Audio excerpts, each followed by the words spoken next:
में रतन अपने माता पिता प्रदीप और सीमा के साथ रहा करता था। रतन अभी सिर्फ 13 साल का था और वो केंद्रीय विद्यालय में 7वीं क्लास में पढ़ रहा था। आज उसके स्कूल में उसे बताया गया कि उन लोगों को भानगढ़ स्कूल ट्रिप पर ले जाया जा रहा है। क्या? School trip? नहीं नहीं, तू ट्रिप पर नहीं जा सकता। क्यों? क्यों का क्या मतलब? तुम्हें पता नहीं है क्या तुम्हारी परेशानी? अरे पापा। तेरे पापा सही कह रहे, तू नहीं जा सकता। रतन अपने माँ बाप के इनकार से रोने लगा। हालांकि उसे भी पता था कि उनकी बात सही है, लेकिन एक बच्चे का दिल कैसे माने। आप चाहो तो वर्मा सर से बात कर लो, उन्होंने कहा था वो मेरा ख्याल रखेंगे। प्रदीप ने वर्मा सर को कॉल किया तो वर्मा सर ने उन्हें आश्वासन दिया कि वो उसका ख्याल रखेंगे। तो प्रदीप ने रतन को जाने की इजाजत दे दी। स्कूल ट्रिप की इजाजत मिलने से वो बहुत खुश हुआ और अगले दिन वो अपनी पूरी क्लास के साथ बस में बैठकर भानगढ़ की ओर निकल गया। बस भानगढ़ की ओर बढ़ रही थी। बच्चे हंसी ठिठोली कर रहे थे। रतन अपने दोस्त गिरीश के साथ बैठा था और उसके आसपास बबली, रवि, बॉबी, संजय और चंदू भी बैठे थे। सब बहुत एक्साइटेड थे, लेकिन उधर रतन के माता पिता घर पर बेचैन थे। सीमा, मुझे कुछ अच्छा नहीं लग रहा। हमें उसे नहीं भेजना चाहिए था। आप चिंता ना करो, सब ठीक होगा। मैंने उसके हाथ में एक धागा बांध दिया था, जो कि पंडित जी ने मुझे खास उसकी सुरक्षा के लिए दिया था। चलो, ये तुमने अच्छा किया। इधर बस में बच्चे हंसी मजाक कर रहे थे, लेकिन तभी अचानक रतन के शरीर में अजीब सी हरकतें होने लगी। उसके हाथ पैर अकड़ने लगे, वो कांपने लगा और उसकी आंखें ऊपर चढ़ गई। रतन, रतन, क्या हुआ तुझे? सर, जल्दी आइए, रतन को कुछ हो रहा है। वर्मा सर तुरंत उठे और रतन की तरफ भागे। तब तक रतन पूरी तरह अकड़ चुका था और नीचे गिर पड़ा था। उसके मुंह से अजीबोगरीब आवाजें आ रही थी। भगवान, ये इसे क्या हो गया? कहीं ये किसी चीज के वश में तो नहीं आ गया? ऐसा मत कह। वर्मा सर रतन के पास झुके और उन्होंने उसकी नब्ज चेक की। मुझे लगा था कि ऐसा होगा, लेकिन इतनी जल्दी होगा इसका अंदाजा नहीं था। मतलब आपको पहले से पता था? सर, हमें कुछ समझ में नहीं आ रहा। घबराओ मत, रतन को बस दौरा पड़ा है, थोड़ी देर में ठीक हो जाएगा। उन्होंने अपनी जेब से एक छोटी शीशी निकाली और उसे रतन की नाक के पास ले गए। कुछ ही सेकंड में रतन की अकड़न धीरे धीरे कम होने लगी। उसकी आंखें सामान्य होने लगी।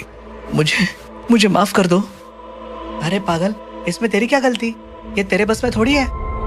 रतन चुपचाप बैठ गया और अब बस में बिल्कुल शांति हो चुकी थी, क्योंकि सब बच्चे डर गए थे।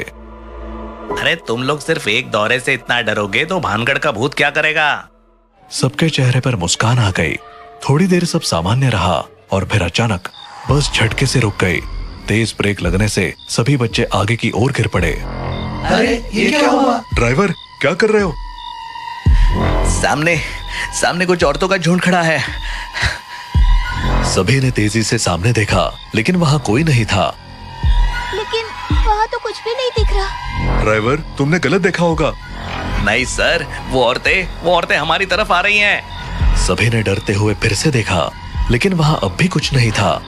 मुझे यहाँ से वापस जाना है। तभी अचानक ड्राइवर जोर से हंस पड़ा और बोला, कैसा लगा मेरा मजाक? सभी बच्चे और वर्मा सर चौंक गए।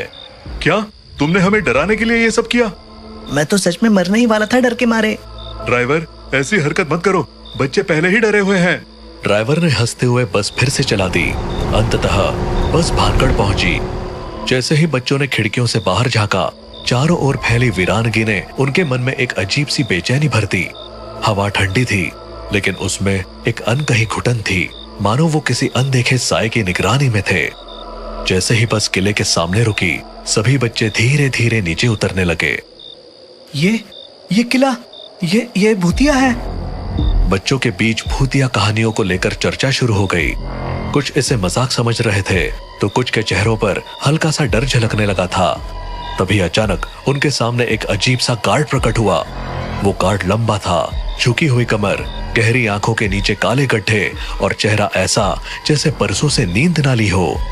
तुम सबको डरने की जरूरत नहीं, ये सब बस कहानियां हैं। अंदर जाओ, आराम से घूमो। लेकिन क्या?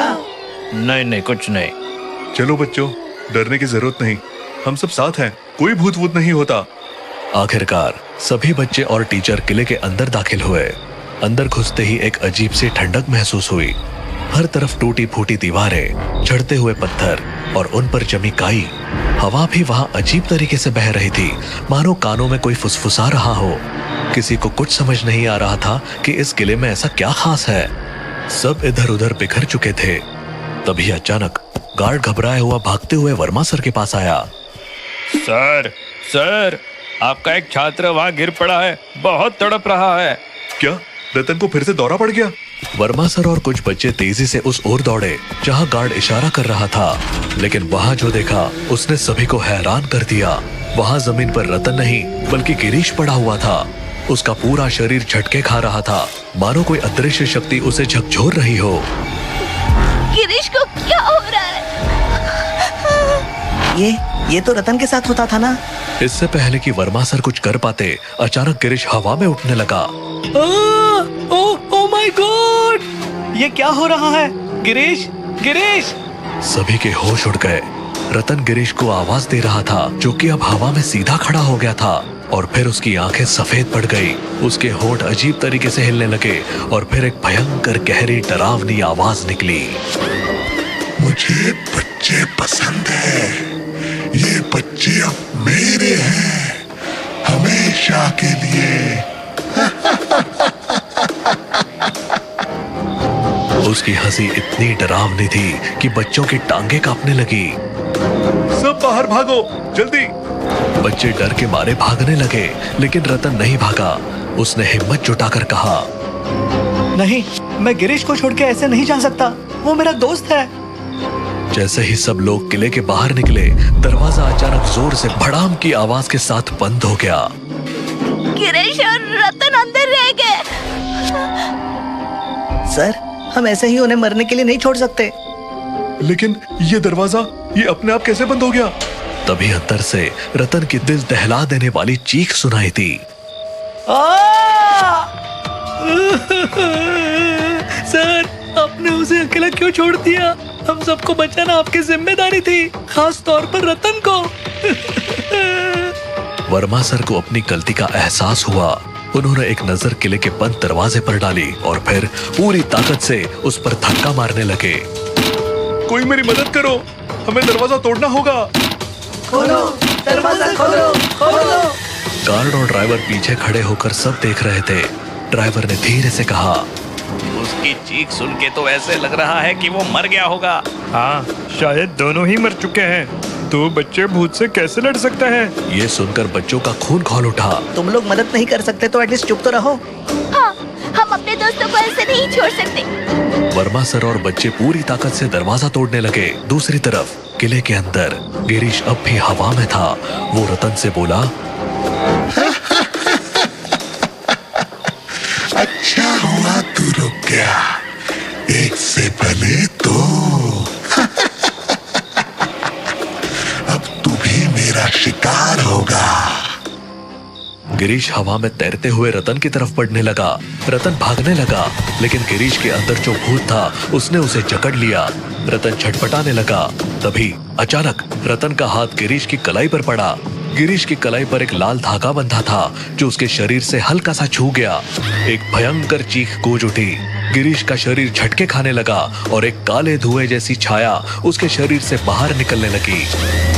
नहीं, ये धागा, ये कैसे? रतन ने बिना वक्त गवाए गिरीश को कसकर पकड़ लिया और दरवाजे की ओर दौड़ा। तू बच नहीं सकता, तेरे दोस्त तुझे छोड़कर भाग चुके हैं। तुझे मैं हमेशा के लिए यहाँ कैद कर लूंगा। तभी एक जोरदार धमाका हुआ। दरवाजा टूट चुका था और बाहर से वर्मा सर, बच्चे, गार्ड और ड्राइवर अंदर घुस गए। रतन, जल्दी भाग! रतन ने गिरीश को घसीटते हुए दरवाजे की ओर दौड़ लगाई, लेकिन भूत हवा में उठने लगा। उसकी काली आकृति विकराल हो चुकी थी। तुम लोग मुझसे बच नहीं सकते। रतन ने फौरन अपने हाथ से धागा खोला और उसे भूत की ओर लहराया। ये ले, अब तेरा कोई बस नहीं चलेगा। भूत जोर से चीखा और तेज हवाएं चलने लगी। दीवारें कांपने लगी, जमीन दरकने लगी। सब लोग बाहर भागो! सब बच्चे दौड़ पड़े। आखिर में रतन और गिरीश भी किले के बाहर निकल गए। जैसे ही सब बाहर आए, दरवाजा एक जोरदार धमाके के साथ अपने आप बंद हो गया। सब हाफते हुए एक दूसरे की ओर देखने लगे। गिरीश होश में आ चुका था। मैं बच गया। हाँ दोस्त, तू बच गया।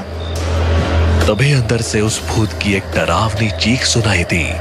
सब लोग डर के मारे फौरन बस में चढ़ गए और जयपुर की तरफ निकल गए।